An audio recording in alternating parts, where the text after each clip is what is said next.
Welcome once again to Craft Computing. As always, I'm Jeff. Today we're doing something just a little bit different. I'm not doing a build guide or review or tutorial. There's going to be a little bit of benchmarking with this. I'll get to that in a little bit. But today I'm just giving you a tour of my Xeon workstation and why I built this, why I went this route, and why I made the CPU choice that I did. Cast your mind back to May 2016. I was in the market for a new workstation, and I didn't want to build just another gaming rig, another quad-core Intel setup. I was in the market for something with a little bit more horsepower, some more cores, more threads, for more of a professional workload. I had been running an x58 system based on a Xeon X5690 for a number of years, which was a 6-core, 3.46 GHz with hyperthreads, so 12 threads. Pretty darn powerful back in the day, but it was starting to show its age with some single-threaded performance. If I was going to build a new workstation, it needed to more than outdo the performance of that 6-core chip I had previously. I could have gone with the i7-5960X, but I really wasn't keen on spending $1,000 just on the CPU at that time. I had a budget of around $2,500. If you've watched any of my X79 videos, here, this should come as no surprise to you. I jumped onto eBay and started finding the best performing, lowest cost, outcast Xeon chips that I could find. What I picked up from kind of a shady Chinese reseller was an Intel engineering sample of the Xeon E5-2680V3. It's a 2011 V3 socketed chip, which should be compatible with the X99 platform, although quite a bit of research was needed to go into whether or not my particular board was going to be compatible or not. What the CPU is a 2.4 GHz with a 3.2 turbo, 12-core, 24-thread with 30 megabytes of L3 cache. For the GPU, I have a GTX 1080 for the Win edition from EVGA, 32 gigabytes of HyperX DDR4 running at 2133, a Samsung 1TB 840 EVO drive, and it's all custom water-cooled from AlphaCool and XSPC. Now I know some of you have already raised an eyebrow to that 2.4 GHz base clock. Do not worry about it, it is actually not a bottleneck in this system. Under a 4-core load for most games, this will sustain a 3.2 GHz turbo boost.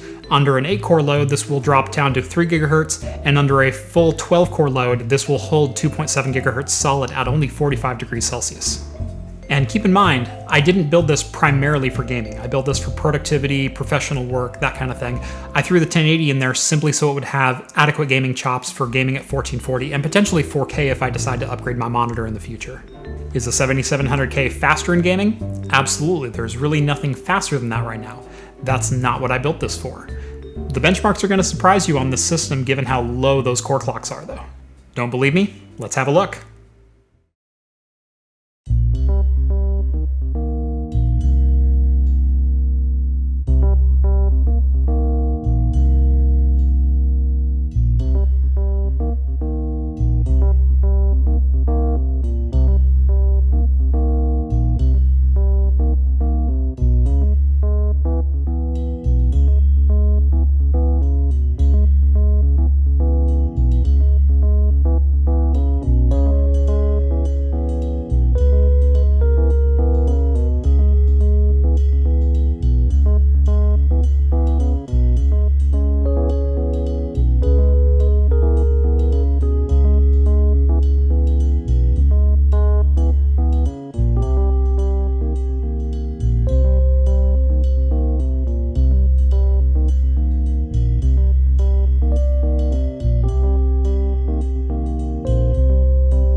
So why did I buy the CPU when I already had a fairly lofty budget for this project? Well, take a look at this chart. You see the numbers compared to the 5960X? Let's compare the prices between this and the 5960X. Now let's compare the performance of this compared to the retail cost. You see the difference? $335, I'm going toe-to-toe with both the $1,000 and the $1,700 CPU. Now, for full clarity, I do not recommend you go out and do this. I don't care who you are, I don't recommend this process. It was very risky, there's a lot of money at stake, there's a lot of sketchy resellers out there that will sell you an engineering sample chip and they'll claim it to be a 12-core when it's actually a 4-core. Or instead of being a 2680, it's a rebranded 2603. Or it's a 2011 V1 instead of a V3 socket. Any number of things can happen. I happened to get lucky with this reseller. That being said, I am certainly benefiting from the risk that I took in purchasing this chip.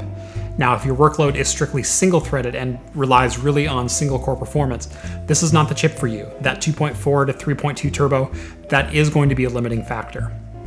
Multi-threaded blows everything else out of the water.